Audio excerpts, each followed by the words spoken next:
స్తోత్రం. దైవజనులకు కూడి వచ్చిన బిడ్డలందరకు ప్రభువైన యేసుక్రీస్తు నామమున ప్రత్యేక వందనాలు తెలియజేస్తున్నాను. దేవాది దేవుడు 6 రోజులు కూడా దేవుడు తనకి ఇష్టానుసారంగా మనల్ని నడిపించి ఆయన సన్నిధానంలో దేవాది దేవుని స్తుతించడానికి మహిమపరచడానికి దేవుడు చక్కటి అవకాశాన్ని ఇచ్చి మనందరం కూడా కుటుంబ సమేతాలుగా దేవుని సన్నిధానంలో స్తుతియాగం చేయడానికి ఇచ్చిన తరుణాన్ని బట్టి అందరం కూడా నా సలపై దేవునికి స్తోత్రం చెల్లిద్దాం. హల్లెలూయా హల్లెలూయా. ఈ యొక్క 7వ రోజు కూడికలో మరి 6 రోజులు కూడా దేవుడు తన ప్రణాళిక చొప్పున నడిపించినారు. ఈ యొక్క 7వ రోజు కూడికలో ప్రార్థన అనే అంశంతో దేవాది దేవుడు మనతో మాట్లాడుతున్నాడు. మత్తయి సువార్త 6వ అధ్యాయము 8వ వచనం చదువుతామండి. మీరు వారి వలె ఉండకుడి, మీ తండ్రిని అడగక మునుపే మీకు అక్కడగా ఉన్నవేవో ఆయనకు తెలియను. దేవునికి స్తోత్రం. హల్లెలూయా. పరిశుద్ధాత్మ దేవుడు ఈ రాత్రి కాల సమయంలో ప్రార్థన యొక్క ఇంపార్టెన్స్ తెలియజేస్తున్నాడు. ప్రార్థన అనగానే మనలో ఉన్న బంధకాల నుంచి ఆయన విడుదల కలిగిస్తాడు.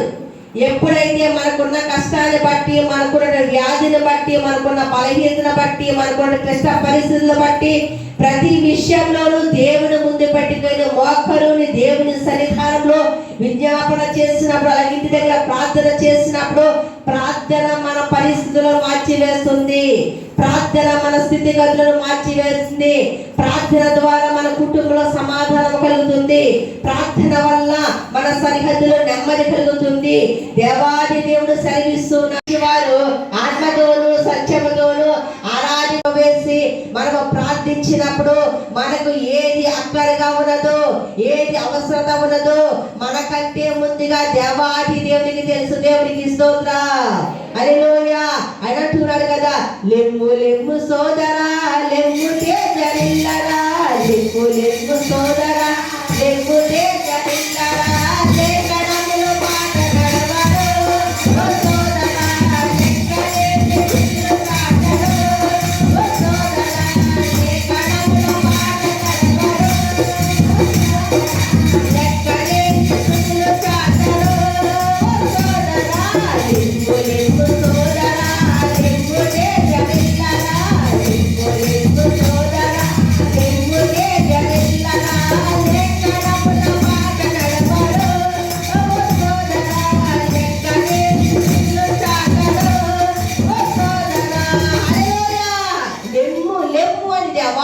పిలుస్తున్నాడు. ఎందుకని? దేవుని సన్నిధానంలో మనం స్తుతియాగం చేసే పిల్లల వలె మరి ఈ 40 రోజులు కూడా దేవుడు మనకు మంచి ఆరోగ్యం ఇచ్చి, మంచి బలమునిచ్చి, శక్తినిచ్చి, ఉదయకాల సమయం అంతా కూడా పనులు, ఉద్యోగాలు, డ్యూటీలు చేసుకుంటూ కూడా ఆ సమయము వెచ్చించినప్పటికీ కూడా దేవుని సన్నిధానంలో స్తుతియాగం చేయడానికి వస్తున్నామంటే కేవలం దేవుడి ఇచ్చిన ధన్యత. దేవునికి స్తోత్రం. ఈ అవకాశం లేనటువంటి వారు అనేక మంది బిడ్డలు హాస్పిటల్లోనూ, బాధల్లోనూ, దుఃఖాలతోనూ పరి విధాలుగా జీవిస్తున్నారు. మనమైతే కుటుంబ సమేతాలుగా ఆ దేవుని సన్నిధానంలో 1 గంట గడపడానికి కృప చూపిస్తున్నారు. చూడండి, ఇదే సమయంలో మనం ఇంటి దగ్గర ఉన్నాం అనుకోండి, ఒక్కొక్కరు ఒక్కొక్క పని చేస్తాము. ఆడవారైతే వంట పని చూసుకుంటారు, పిల్లలైతే ఏదైనా వర్క్ చేసుకుంటారు, యజమానుడు అయితే ఏదో ఒక పని చేసుకుంటారు. అందరూ కూడా ఇదే సమయానికి లేకపోతే ఇలా పాటలు పాడుకొని, ప్రార్థన చేసుకొని, వాక్యం చదువుకొని, ఆరాధన చేసి కుటుంబ సమేతంగా దేవుని స్తుతిస్తామా?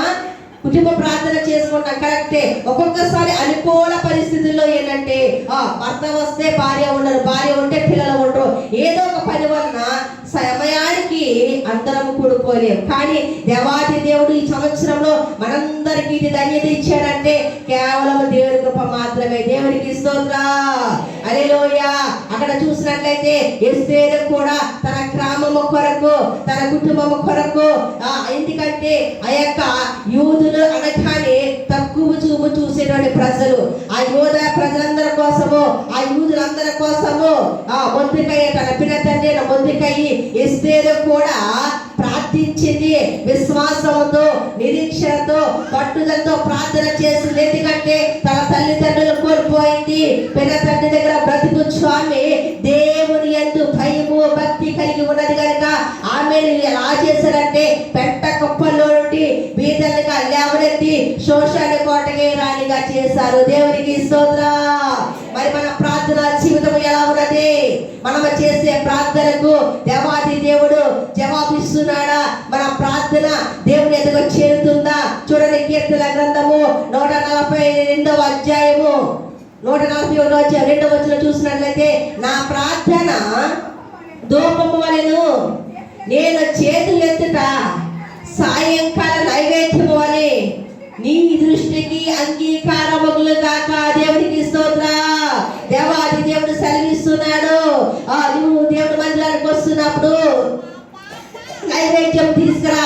ఏ నైవేద్యం అంటే దేవుడు ఇచ్చినటువంటి 2 హస్తాలతో దేవుని సన్నిధానంలో 2 చేతులు ఎత్తి దేవునికి ధూపము అంటే ప్రార్థన స్తుతి యాగము మనం చేసే బిడ్డలుగా ఉండాలి. చూడండి, కొంతమంది ఏం చేస్తామంటే మామూలుగా చేసుకున్నాం ప్రార్థన, కొంతమంది ఏమో ఇలా నమస్కరించి ప్రార్థన చేస్తారు, కొంతమంది కొంచెం ఇలాగైతే చేస్తారు. కానీ దేవాది దేవుడు సెలవిస్తూ 2 చేతుల పైకెట్టి ఆకాశము దాసినుడగు వాడు చూచు రీతిగా 2 హస్తాలు పైకెట్టి హృదయపూర్వకంగా దేవునికి స్తుతియాగము చేసినప్పుడు దేవాది దేవుడు మన పరిస్థితులను, మన స్థితిగతులను అన్నీ కూడా మార్చగల సామర్థ్యం ఆయనకుంది. అయితే పరిశుద్ధ గ్రంథంలో 2 వ్యక్తులు కనబడుతున్నారు. వారిద్దరు ఎవరనగా దేవునితో ఎరిగినటువంటి వారు, దేవునితో సహవాసం చేస్తున్నటువంటి వారు. వారిలో ఒకడైతే పరిసయ్యుడు, రెండో వారైతే సుంకరి. లూకాసు వార్త 18వ అధ్యాయము 9వ వచనం అక్కడ కనబడుతుంది. చూడండి ఒకసారి, లూకాసు వార్త 18వ అధ్యాయం. తాము నమ్ముకొని నిశ్చయముగా మీతో చెప్పుచ్చిన వారు అనుకుంటున్నారంట. ఆ సందులలోను వీధులలోను